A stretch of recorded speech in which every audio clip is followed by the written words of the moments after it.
This no-bake dessert is lower in calories and sugar. It's chocolate peanut butter cheesecake bars. These have a crust made with oats and super creamy but incredibly light peanut butter filling.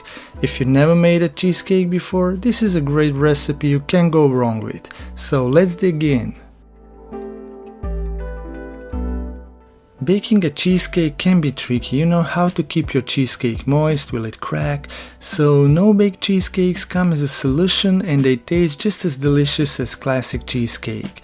It was actually pretty easy to come up with this recipe since I used my no-bake cheesecake base with some changes.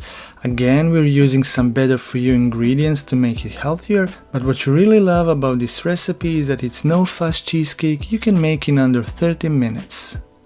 Let's start with the crust. It's a simple no-bake crust made with oats, so in a bowl add quick cooking oats which you can toast in a dry pan, but it's optional. Also add some ground oats and unsweetened cocoa powder. Give it a quick mix. Now add the melted butter and a little bit of honey for sweetness. Combine all the ingredients until crumbly, and if it's dry, add some cold water. Line your 8x8 inch baking pan with parchment paper, transfer this crumbly dough and press it firmly into the bottom of your pan. And the easiest way is to cover with some parchment paper and press down with your hand. Let it set in the fridge while you make the filling. The filling is also no-bake, and again we're using a lower in fat cottage cheese inside, which you give it a quick strain. When blended, it's just light and creamy as cream cheese, but comes with 3 times less calories.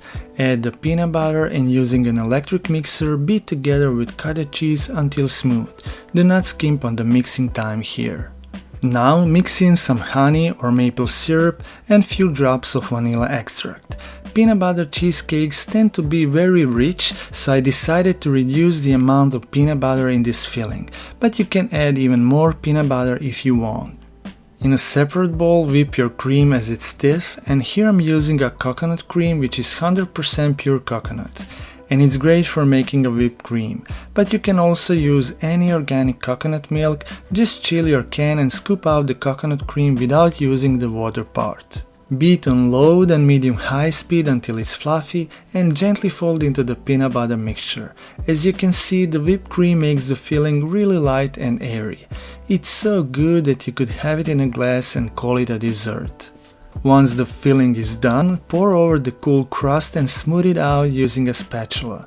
Just like any other regular cheesecake, it has to be chilled, so put in the fridge for at least 4 hours or overnight. Once it's cool, you can slice it up into 9 or 16 equal squares or bars if you will. Using a parchment paper, lift out the cheesecake and transfer to a cutting board. To cut it nicely, I recommend you run your knife under warm water, wipe it off and then cut, and make sure you clean your knife after each slice. Serve your cheesecake bars cold with a drizzle of melted dark chocolate on top or sprinkle with chocolate chips. They go together so good because chocolate deepens the flavor of peanut butter desserts. This light and creamy texture of the cheesecake bars goes really well with the no-bake oatmeal crust. You can make these cheesecake bars ahead of time and keep them covered a few days in the fridge until ready to serve. They're just perfect as a crowd-pleasing dessert you can whip up in a few minutes. Anyway, if you're not a big cheesecake fan, I would suggest you try out these peanut butter bars made with apples. These breakfast bars taste like dessert but offer way more nutrients and way less added sugar. Check out that recipe now. Thank you so much for watching. See you in another video. Stay healthy, stay happy.